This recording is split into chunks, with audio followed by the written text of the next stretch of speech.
Write in the comments which country you're watching from and which sultan fascinates you the most. If you're interested in the hidden stories of the Ottoman Empire, subscribe to the channel. In the summer of 1683, the world held its breath.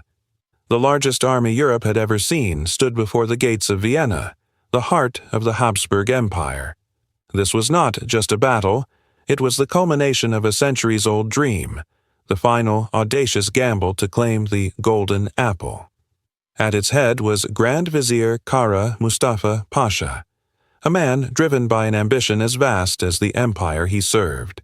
But in the gilded cages of Edirne Palace, Sultan Mehmed IV, the hunter, waited.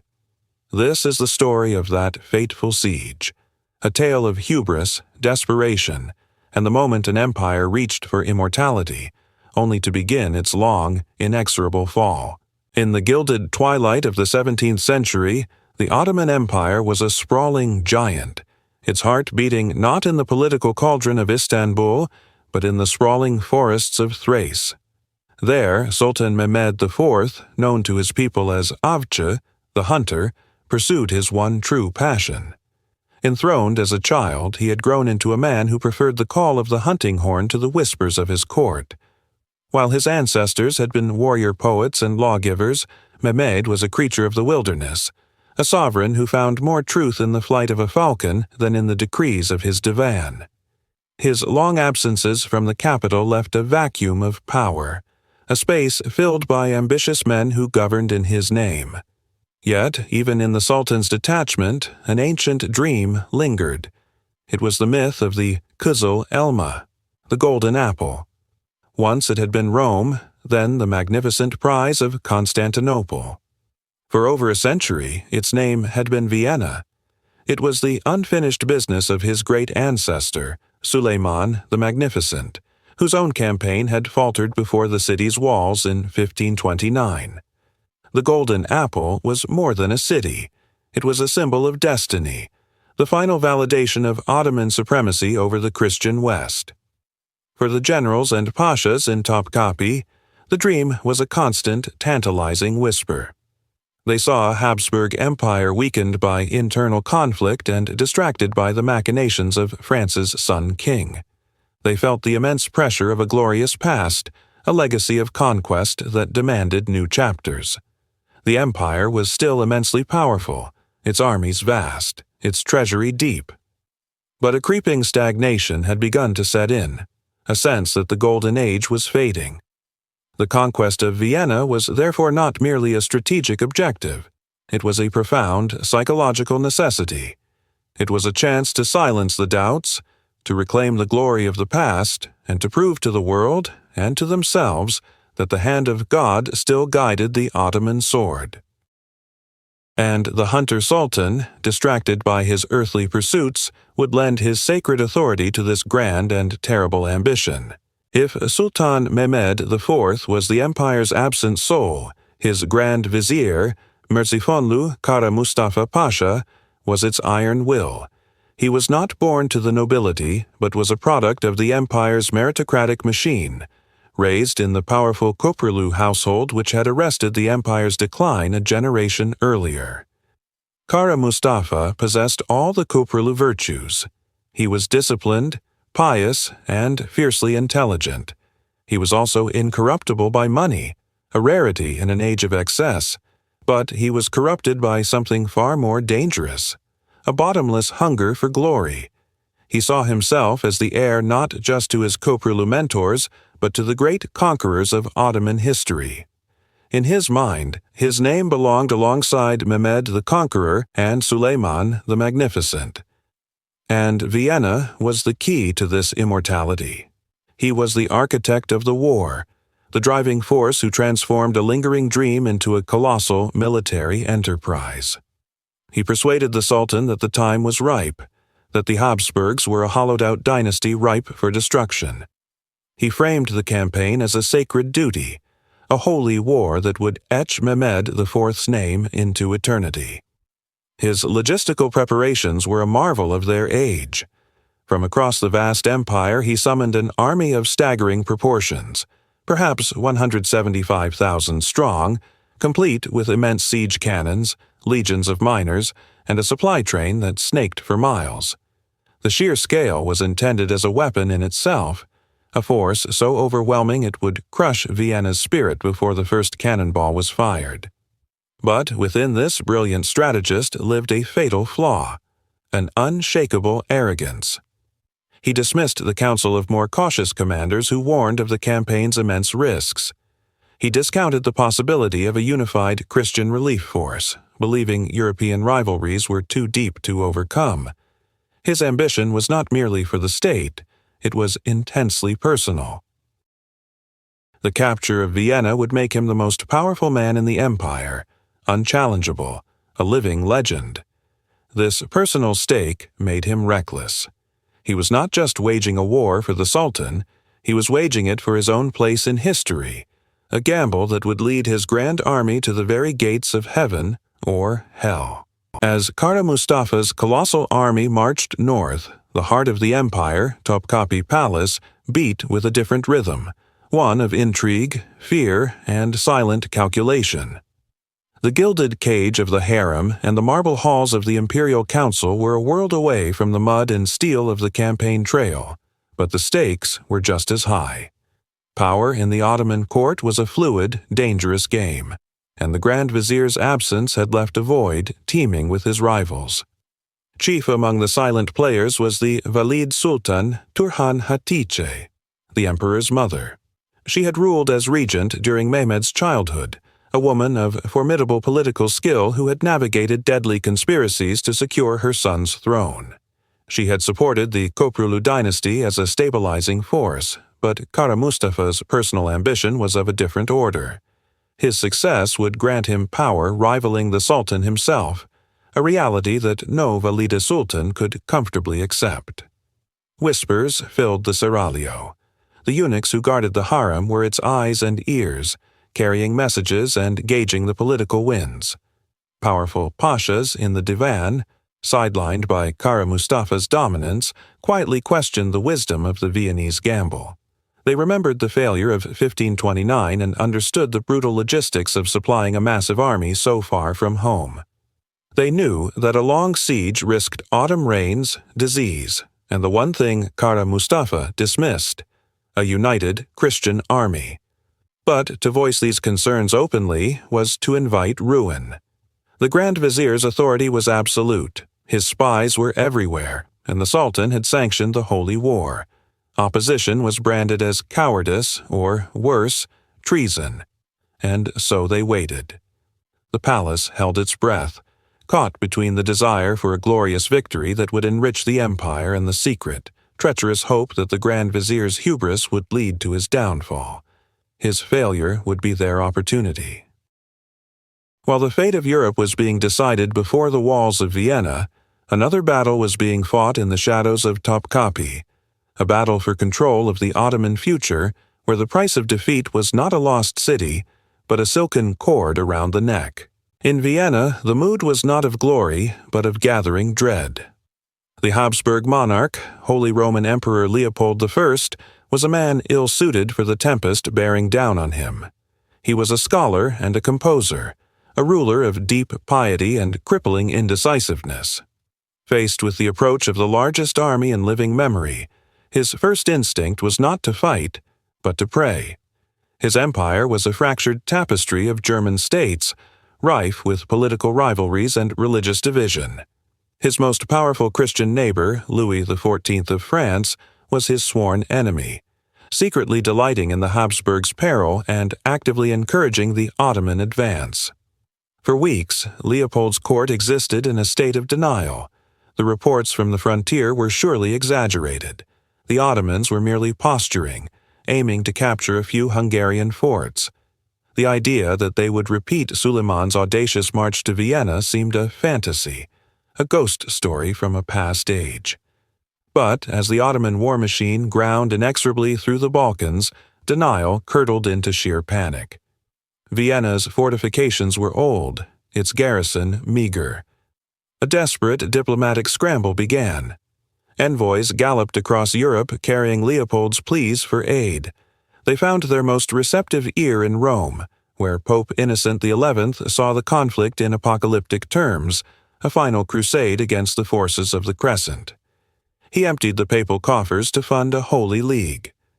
The most critical piece of the puzzle lay to the north, in Poland.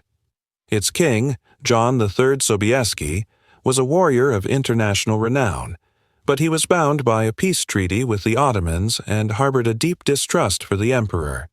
The negotiations were agonizing. Leopold, the proud Habsburg, was forced to humble himself, offering titles, territory, and vast sums of money to secure an alliance.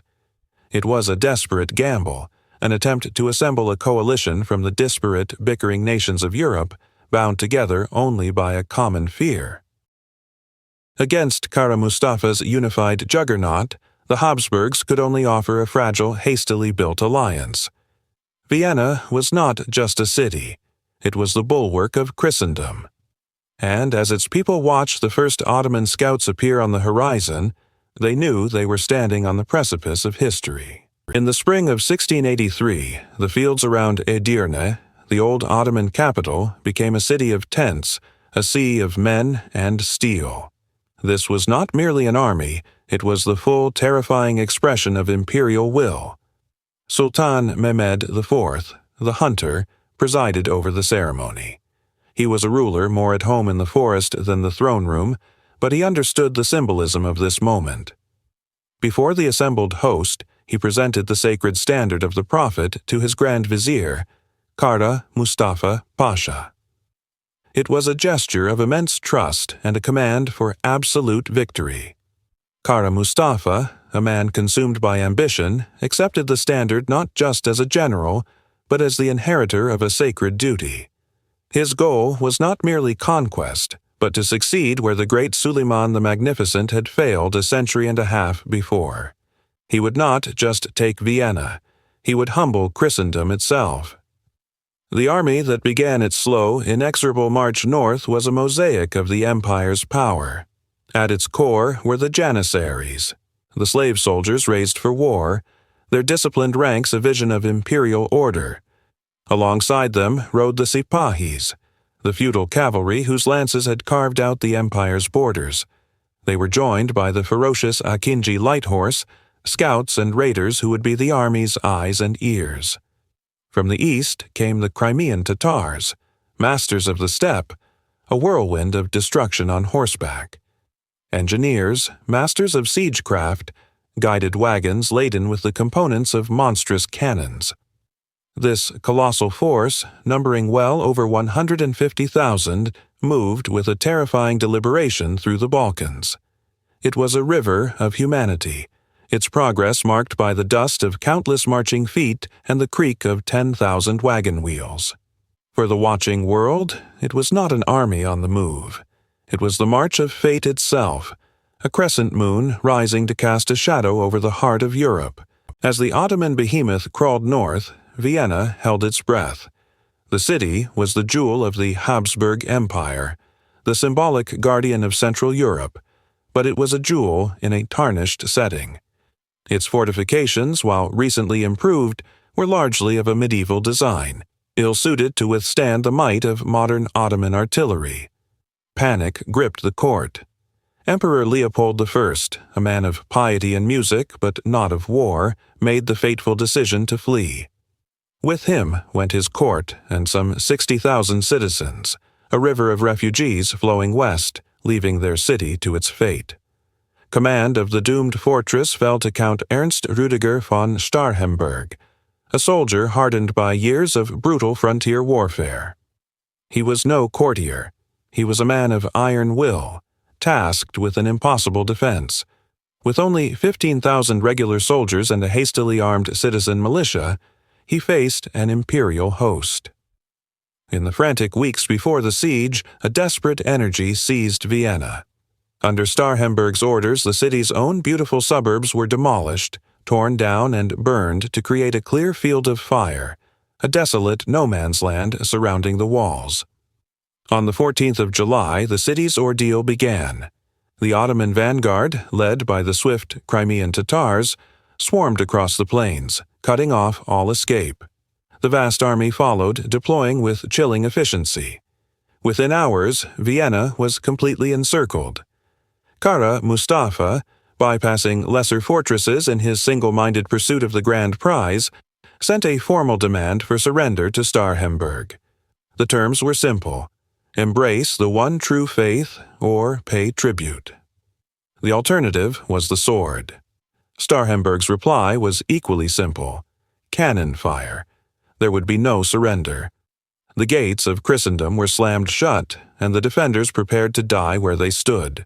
The Ottoman response to Vienna's defiance was not a battle, but a storm.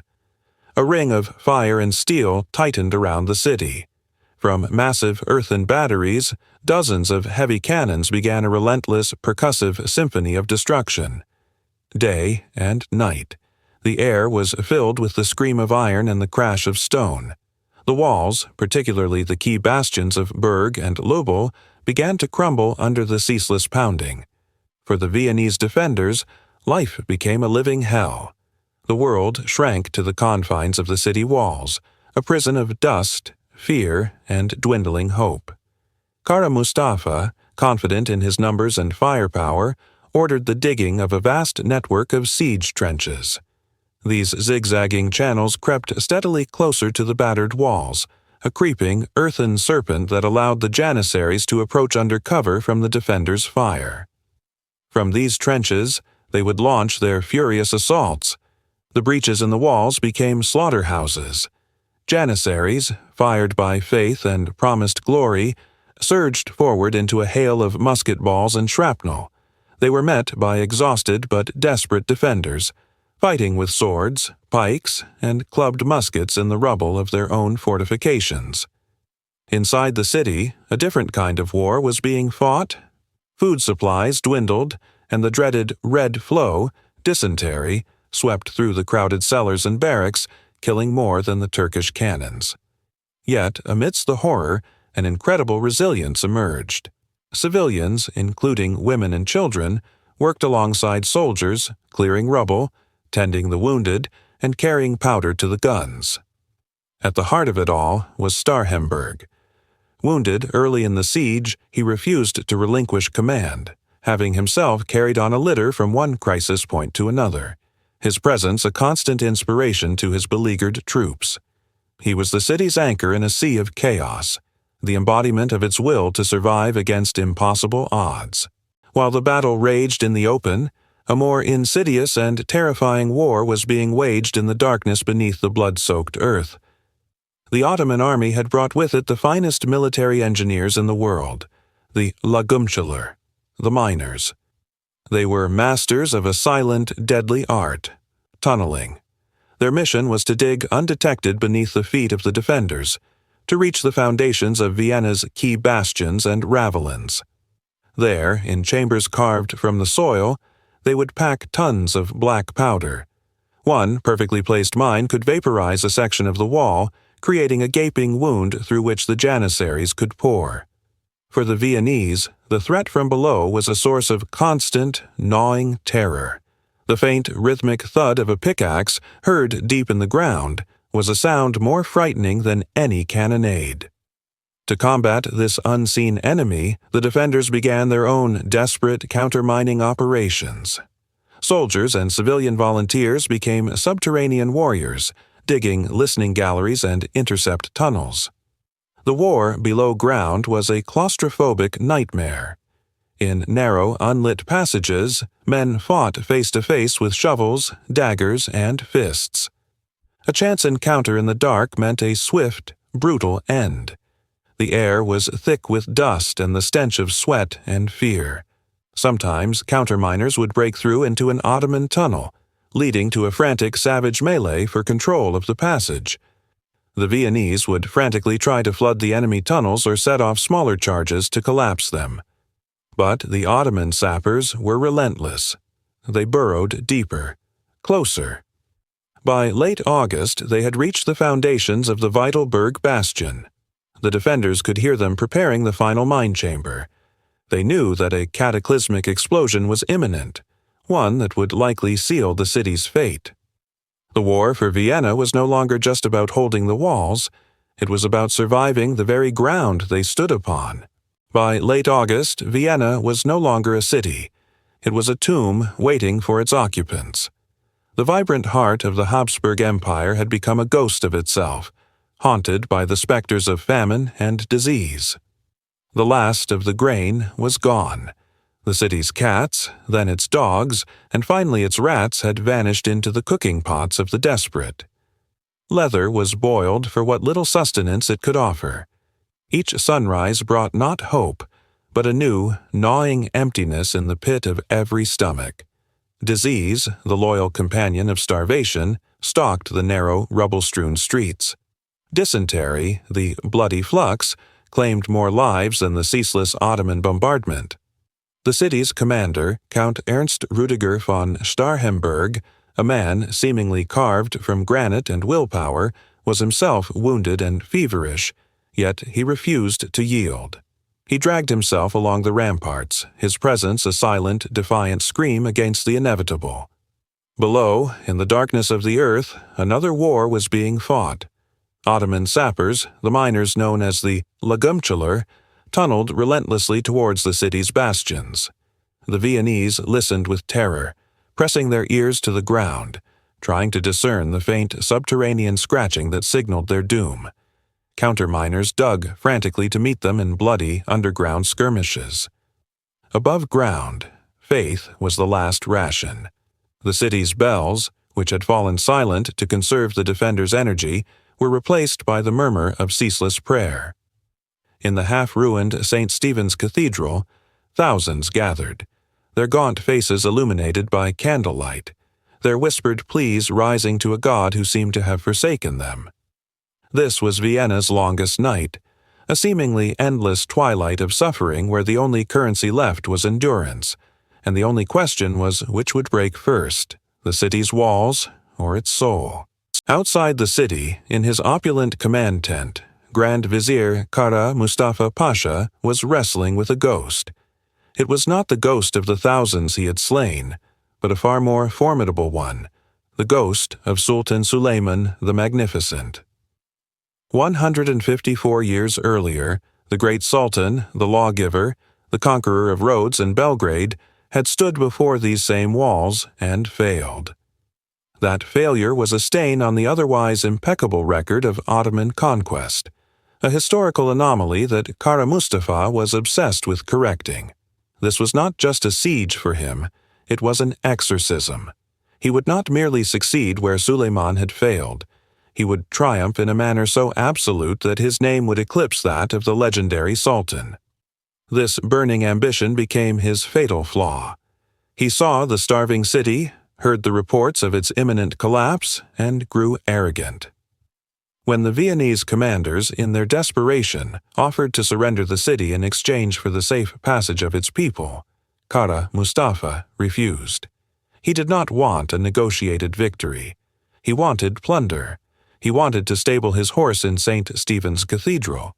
He wanted the city's treasures to adorn his own palaces, to prove his worth to a Sultan, Mehmed IV, who waited impatiently back in Belgrade. This obsession blinded him to the growing threat from the west. His scouts, the Akinci light cavalry, brought warnings of a massive relief army gathering beyond the Vienna woods, but he dismissed them. How could the fractured Christian kingdoms possibly unite against him? He was convinced the city would fall any day. He pushed his sappers to their limits, ordering them to detonate mine after mine, believing one more blast would breach the walls and deliver him the glory he so desperately craved. He was racing against the enemy, but his true opponent was time, and the long shadow of his predecessor. While Vienna starved, a miracle was assembling in the forests to the northwest. An army the likes of which Europe had not seen in generations was gathering. It was a fragile, quarrelsome alliance forged in the crucible of absolute necessity. Poles, Austrians, Bavarians, Saxons, Swabians, ancient rivals and bitter enemies now marching under a single banner, the Holy League. At its head was the 54-year-old King of Poland, John III Sobieski, a warrior king whose reputation preceded him. The march through the dense, unforgiving terrain of the Wienerwald, the Vienna woods, was a monumental feat. Cannons had to be dragged up steep, muddy slopes. Supply lines were stretched to their breaking point. The combined force of 70,000 men moved with a desperate urgency, knowing that every hour of delay was measured in Viennese lives. On the night of September 11th, the vanguard of the relief army reached the summit of the Kahlenberg, a mountain overlooking the entire plain, the besieged city, and the sprawling Ottoman camp. The moment had come. As darkness fell completely, a signal was given. A series of flares and rockets shot into the night sky, their brilliant streaks of red and white fire a message of defiance and hope. Inside Vienna, a sentry saw it first. A cry went up from the walls, a sound that was less a word and more a primal release of exhausted hope. The skeletal defenders, men who had not slept in days, found a new strength. The city that was on the verge of death suddenly roared back to life. In the Ottoman camp, the reaction was one of stunned disbelief, which quickly curdled into apprehension. Kara Mustafa, roused from his tent, stared at the fires on the mountain. The threat he had dismissed was no longer a rumor. It was a fiery promise, burning in the darkness, announcing that the judgment of Europe was at his doorstep. The dawn of September 12, 1683, broke over a field that would become the graveyard of an empire's ambition. The battle for Vienna began not with a single charge, but with a grinding, brutal push by the Holy League down the slopes of the Kahlenberg. For hours, the fighting was a chaotic swirl of infantry clashes and artillery duels. Kara Mustafa, in a display of supreme overconfidence, made a catastrophic error.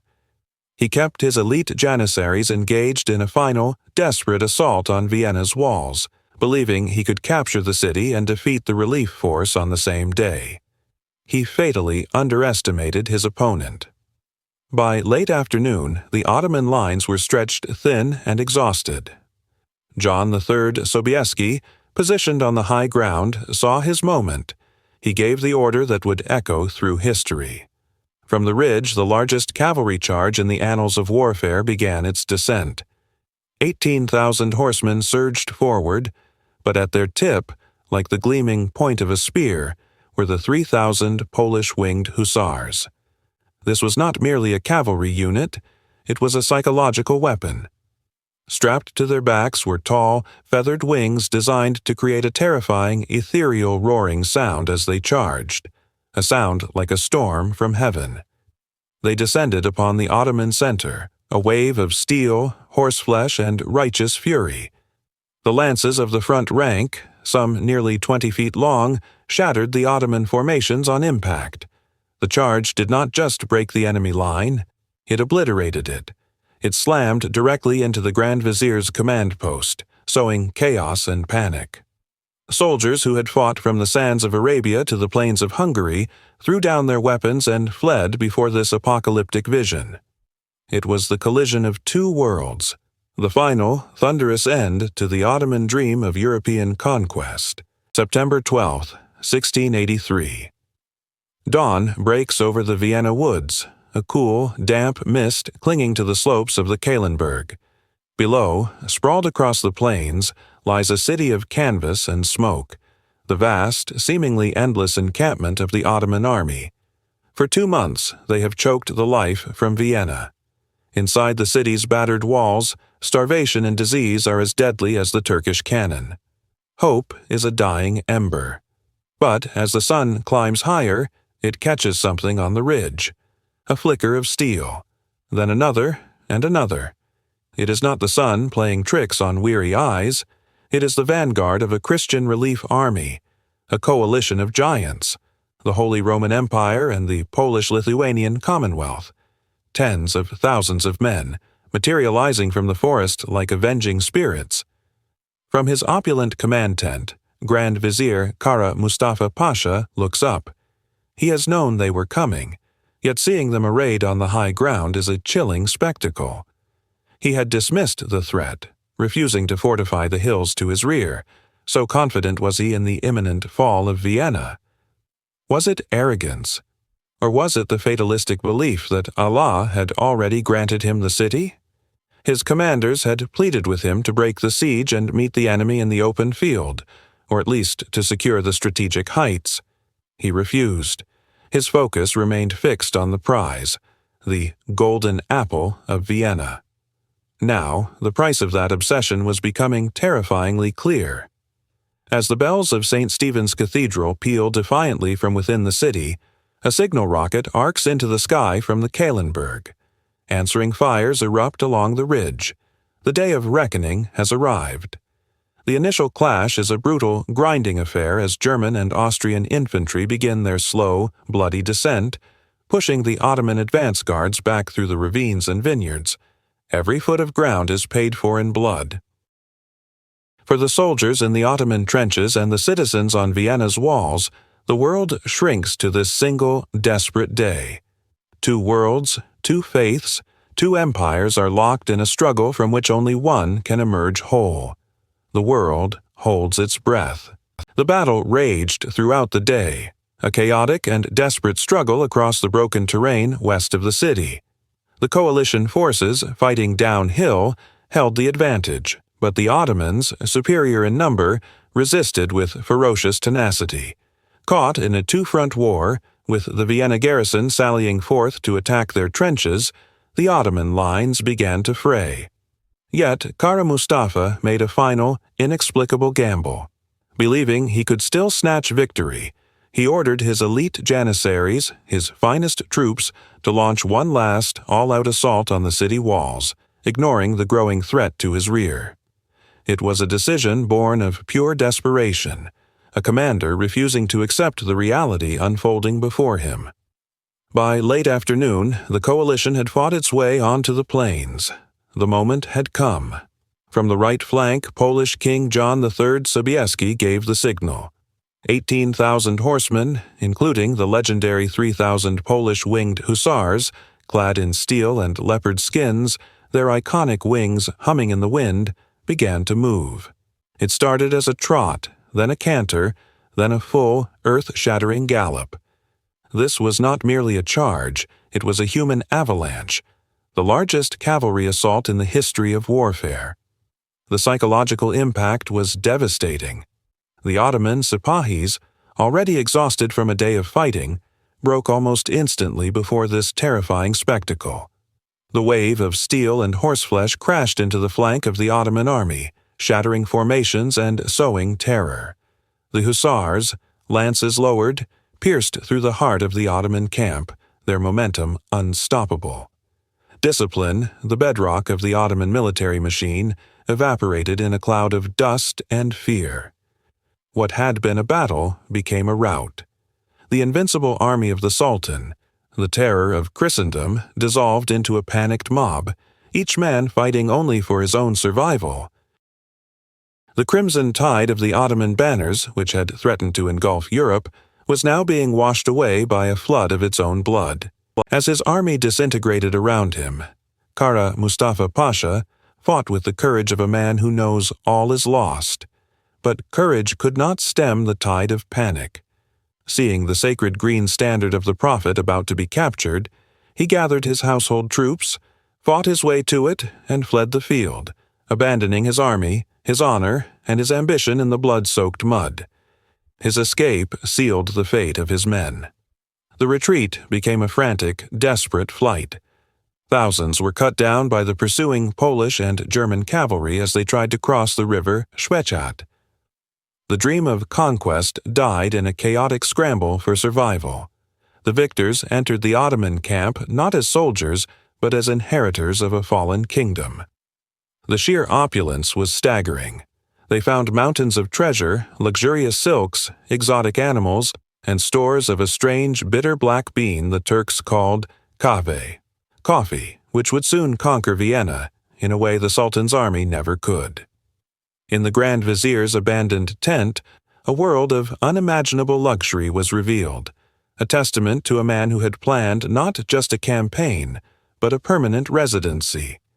King Sobieski, surveying the scene of his monumental victory, would famously paraphrase Caesar in a letter to his wife, Marie Casimir. Veni, vidi, Deus vicit. I came, I saw, God conquered. For the leaders of the Holy League, the victory felt like divine intervention, a miracle that had saved Christendom from the abyss. But this was not the end. It was the beginning of the end. The myth of Ottoman invincibility was shattered forever on the plains of Vienna. The victory galvanized a new European coalition, initiating the Great Turkish War, a 16-year conflict that would see the Ottomans relentlessly driven back out of Hungary and deep into the Balkans. The tide had not just turned. A dam had broken, and the Ottoman Empire would now spend the next 2 centuries in a slow, painful retreat. Kara Mustafa fled to Belgrade, a broken man presiding over the remnants of a broken army. His mind, once consumed with dreams of glory, was now obsessed with deflecting blame. He became a tyrant in his defeat, ordering the execution of his subordinate generals, strangling the governor of Buda in a fit of rage. He wrote desperate letters to Sultan Mehmed IV, crafting a narrative of betrayal and misfortune, a futile attempt to rewrite a disaster written in the blood of nearly his entire army. But the scale of the defeat was too vast to be concealed. In the palace at Edirne, the news was received with stunned disbelief, which quickly hardened into icy fury. An army had been lost. The treasury was depleted. But worse, the empire's prestige, its very aura of divine mandate and invincibility, had been publicly humiliated. The Sultan, a ruler who rarely concerned himself with the details of state, understood that such a failure could not go unpunished. The foundations of his own throne were shaken. An example had to be made. On Christmas Day, 1683, the Sultan's emissaries arrived in Belgrade. They were not soldiers or diplomats. They were the Kapucu Bashi, the chief executioners. They carried with them a firman, an imperial decree, and a simple length of silk cord. They found Kara Mustafa in his chambers. There was no trial, no appeal. The verdict had been decided in the silent halls of the Topkapi Palace. He was presented with the Sultan's order. Accounts say he met his fate with a stoic resignation, the final act of a man who knew the rules of the deadly game he had played and lost. He knelt, and the silk cord was drawn tight around his neck. The man who had dreamed of conquering Vienna died silently in Belgrade, his immense ambition extinguished. His severed head was sent back to the Sultan as proof of his demise. The dream of an Ottoman Europe, the centuries-old ambition to seize the Red Apple, died with him, strangled not by an enemy army but by the cold, unforgiving logic of imperial power. In the gilded cage of the Edirne Palace, Sultan Mehmed IV, the hunter, received the news from Vienna not as a tactical report, but as a personal affront, an act of cosmic betrayal. The failure was absolute, the humiliation unbearable. His rage, cold and precise, required a sacrifice. Not of an animal in the hunt, but of the man he had raised to the pinnacle of power. Grand Vizier Merzifonlu, Kara Mustafa Pasha. An order was dispatched, carried by the Sultan's chief executioner and his retinue. Their destination, Belgrade, where the remnants of the once mighty Ottoman army licked their wounds. They did not carry a sword or an axe. Their instrument was far more intimate, more terrifying in its symbolism. A silken cord, the traditional means of executing high-ranking officials, a death that shed no royal-appointed blood upon the earth. Kara Mustafa, a man whose ambition had led him to the gates of Vienna, knew his fate was sealed the moment the messengers arrived on Christmas Day, 1683. There was no trial, no appeal. There was only the will of the Padishah. He was presented with the charges: hubris, incompetence, and the unforgivable sin of failing to deliver the golden apple of Vienna. Surrounded by the grim-faced men from the capital, he performed his final ablutions and prayers. He did not beg or rage. He was a creature of the Ottoman system, and he understood its brutal logic. He had lived by the Sultan's favor, and he would die by it. As the cord was stretched, he reportedly helped place it around his own neck, a final, silent act of submission to the power that had made and unmade him. His head was severed and sent back to Edirne in a velvet box, a grisly trophy to appease a wounded sultan. The architect of the grandest Ottoman campaign in a century was gone, but his death could not stanch the bleeding of a mortally wounded empire. Beyond the loss of men, cannons, and territory, the fields outside Vienna witnessed a far more profound defeat, a spiritual evisceration. In the chaos of the Ottoman retreat, something priceless was left behind: the Sanjak-i-Sharif, the sacred green banner of the Prophet. This was no mere battle standard. Woven with sacred verses and believed to have been carried by the Prophet Muhammad himself, it was the physical embodiment of Allah's favor upon the Ottoman cause. Its presence on the battlefield was a guarantee of divine support, a promise of victory in the Holy War. For it to fall into the hands of the infidel was unthinkable, a theological catastrophe. The banner was captured by the Polish king, Jan III Sobieski, who understood its immense symbolic power. He did not keep it as a simple war trophy. He sent it directly to the heart of his faith, to Pope Innocent XI in Rome. The news spread through Christendom like wildfire. The banner, the ultimate symbol of jihad, was now displayed in a Christian basilica, a testament to God's judgment. For the Ottomans, the psychological blow was devastating. It was a sign that heaven itself had abandoned them. Soldiers whispered of a curse. Commanders felt a creeping dread. How could they fight now, when God had so clearly turned his face away? The loss fueled a narrative of divine punishment for the Sultan's hubris and the Grand Vizier's arrogance. Every subsequent defeat in the coming years would be viewed through the lens of this singular, catastrophic loss. The green banner, meant to lead the faithful to glory, had become a shroud, covering the empire in an aura of failure and divine condemnation. The war was no longer just a struggle against men. It was a struggle against a newly ascendant fate, a fate that seemed to have forsaken the house of Osman. The disaster at Vienna was not an end, but a beginning. It was the crack of a whip that spurred the wolves of Europe into a frenzy. For centuries, they had fought the Ottomans defensively, ceding ground, paying tribute, living in fear of the Sultan's seemingly unstoppable armies. Now, the myth of Ottoman invincibility lay shattered in the mud of the Kallenberg. Pope Innocent XI, sensing the historic shift, worked tirelessly to forge the scattered Christian powers into a single sword. In 1684, the Holy League was born, a formidable alliance of the Habsburg Empire, the Polish-Lithuanian Commonwealth, and the Republic of Venice, later joined by Russia. This was not a pact to contain the Ottomans. It was a pact to dismember their European empire. The war that followed was a cascade of calamities for Istanbul. The front lines, once stable, collapsed. The Holy League launched coordinated offensives from Poland to the Aegean.